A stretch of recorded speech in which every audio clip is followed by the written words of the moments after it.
Hey everyone, Matt here from Soundswitch. In this video, we're going back to basics. We'll explain the fundamentals of the software and how it works. We'll take you through DMX and the type of lights that can be supported with Soundswitch. And then we'll go through a few troubleshooting steps that you can use to make sure that your lights and your software are set up correctly. So let's get into it.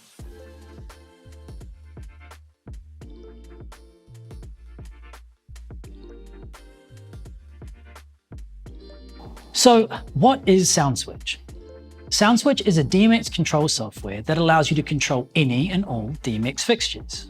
Like most DMX control systems, you can control color, brightness, movement, intensity, and built-in effects, like gobo, prism, or anything else that the light's capable of. But where Soundswitch differs from most DMX lighting control systems is that it also connects directly to your DJ performance software and hardware. For example, you can connect to Serato DJ and Virtual DJ, and you can also connect to all Denon DJ engine hardware. You can also connect using Ableton Link and MIDI timecode and MIDI clock. And while Soundswitch has been designed specifically to work with DJs, you can also use it in other performance environments such as live bands or as a standalone lighting system.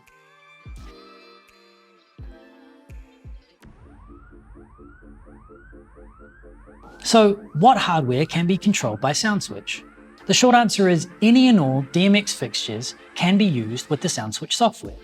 For example, you can use a wash light or a moving head or an all-in-one effects light. As long as the hardware can be controlled using the DMX protocol, Soundswitch is able to control it. You could use a smoke machine or a laser or an all-in-one light like the Gig Bar Move.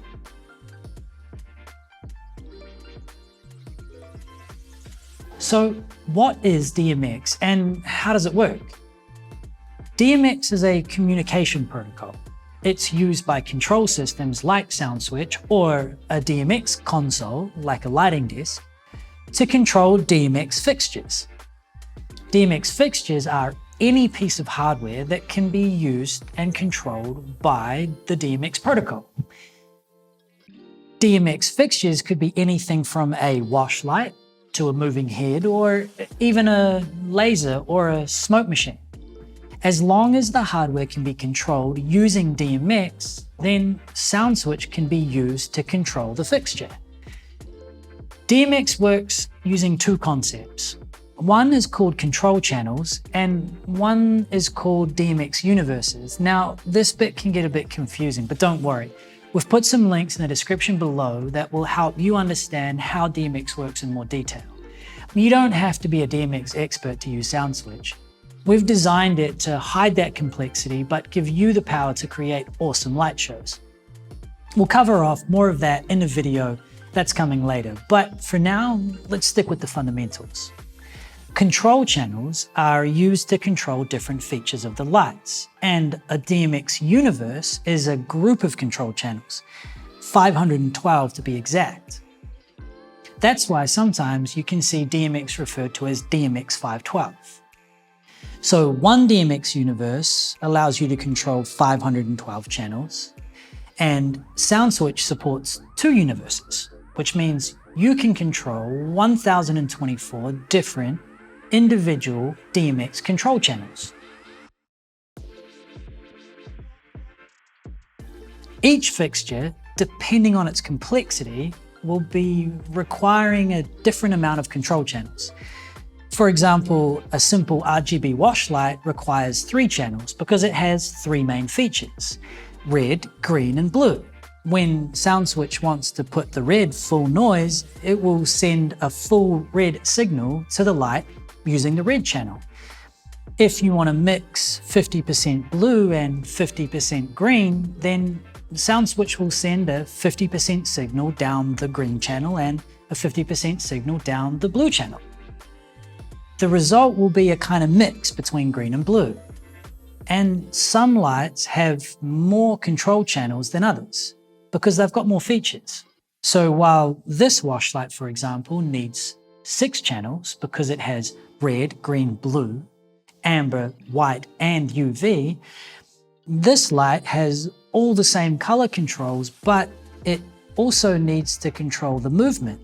So you need another control channel for the pan and another control channel for the tilt. This light over here can take up to 22 different control channels, and that's because there's a number of different features that are compacted into one cool little unit. The gig bar move behind me can use up to 35 channels, and that's because it's got 2 moving heads, 2 derbies, a laser, and a couple of wash lights, as well as some surface mounted strobes. It's an all-in-one light, so more features, more control channels.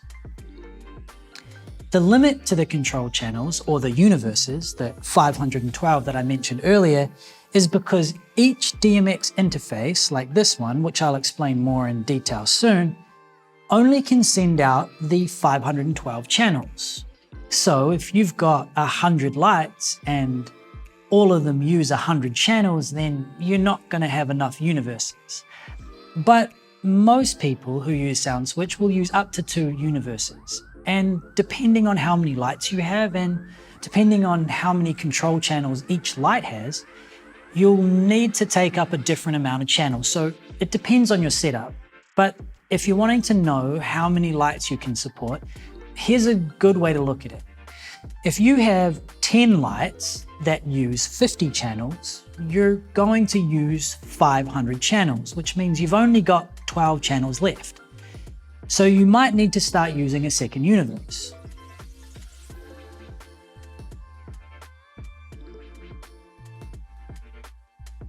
So now that we understand how DMX works and how Soundswitch uses the DMX protocol to control the lights, let's get setting up the hardware.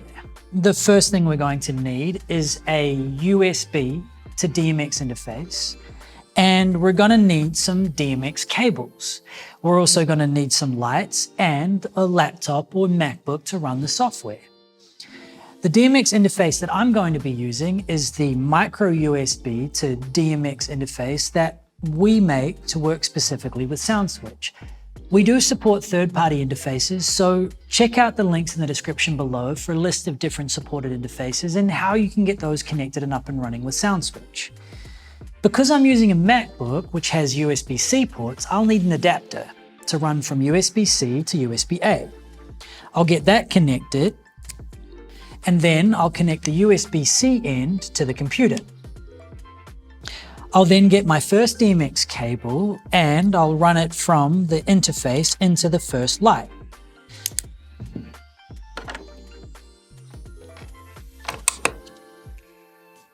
Make sure my cables are tidy, pro tip number 1. Then I'm going to do what's called daisy chaining, and I'm going to connect the output of the first light to the input of the next light. And then I'm going to do the same thing again. I'm going to connect the output of the second light to the input of the third light. Cool, all my hardware's set up. I just have to add some power cables. So I'll do that and I'll come back in a sec. Cool. So now I have my power cables connected and my DMX system all running, so let's jump over into the software. When you first open Soundswitch, you're going to be shown a screen that has a button for edit and a button for perform. The edit mode is where we'll be setting up the fixtures, and performance mode is what we'll use when we want to connect to our DJ system. So let's open edit mode. When you first open Soundswitch, you'll be greeted with a walkthrough. This will allow you to kind of understand the different parts of the user interface and will give you a brief introduction to the software. Once you get through the walkthrough, you'll be presented with a blank venue. There's also a demonstration venue and a gig bar move venue. So for those users who are using the gig bar move from Chauvet, jump over and open that tab because we've created everything for you to help you get started and up and running. In the blank venue, the first thing we need to do is make sure that we're outputting something so that when we connect our lights, we can see if there's anything being controlled. So let's open the MIDI window and turn on the blue color override. Perfect. Now you can see that nothing's happened. That's because we need to undertake a process called patching. Unfortunately, DMX lights aren't smart enough to tell Soundswitch that they're here and how they're set up, so we have to manually match the settings. This is a one-time setup. Once you have this configured, you shouldn't need to go and change this. But if you do, it's pretty easy. So let's run through it. The DMX map shows the layout of all those different DMX channels that we spoke about earlier, and it lays out the universes 1 and 2. We'll focus on just setting up the one universe with the 3 lights. So the first thing we want to do is find the type of fixture that we're using. We'll start with this mark H7 par, so we'll type in mark and then look over for H7. Now, on the back of the fixture, we have a menu. Now, all different fixture menus are slightly different, but they give us an indication of the settings of the light. So here we can see that DMX 500 is the address, and if we press enter, we can see that we're in 6-channel mode. So we'll be using 6 channels, and we'll be using the DMX 500 address. What that means in the software is that we'll need to select the H7 par and drop it onto DMX address 500. If we patch the light in correctly, our light will go blue. If we put it on the wrong channel, our light will be green or red or something else. So make sure that you get that right and make sure that the light is outputting blue. Remember, that's because we set the blue color override earlier. And we'll show you how to turn that off in a second. The next light in our chain is the Mark Wash 102. We're already under the Mark manufacturer, so let's look for Wash 102. On the front of the light, we can see that this has a different menu, slightly to the last one. So if we press enter, we can see that we're running in DMX mode. If we press enter again, we know that we're running in 22-channel mode. If we press enter again, we can see that we're on DMX address 1. So again, let's patch this fixture on to DMX address 1, and we can see that we're using channels 1 through to channel 22. Perfect. Our light's outputting blue. We know we're working. Again, if we put it on the wrong address, the light might not work at all. So we want to make sure we get those settings correct. Now we're switching manufacturers. This is a Chauvet light, so we want to search under the manufacturers for Chauvet, and then we want to select the FX par. So I know I'm running this fixture in 22-channel mode, and I know that it's on DMX channel 400. Perfect. Now all my lights are working and they're all outputting blue. It looks like we've set things up correctly, but let's just double check. Now, to double check, we'll switch over to the MIDI menu and then we'll select a different color override. I'm going to choose red. Perfect. Now I know that I'm controlling the lights and that the effects I'm applying in the software are being controlled on the lights. I could press the strobe button and my lights will start to strobe, or I can toggle on the hue effect and start to adjust the color to whatever I like. Perfect. It looks like I'm controlling my lights and I'm ready to go. I'll turn the override off and we'll see you in another video to explain some more of the features and how to get started with auto scripting and auto loops and show you how to connect Soundswitch to your DJ software. Thanks for joining us in this video and we'll see you soon.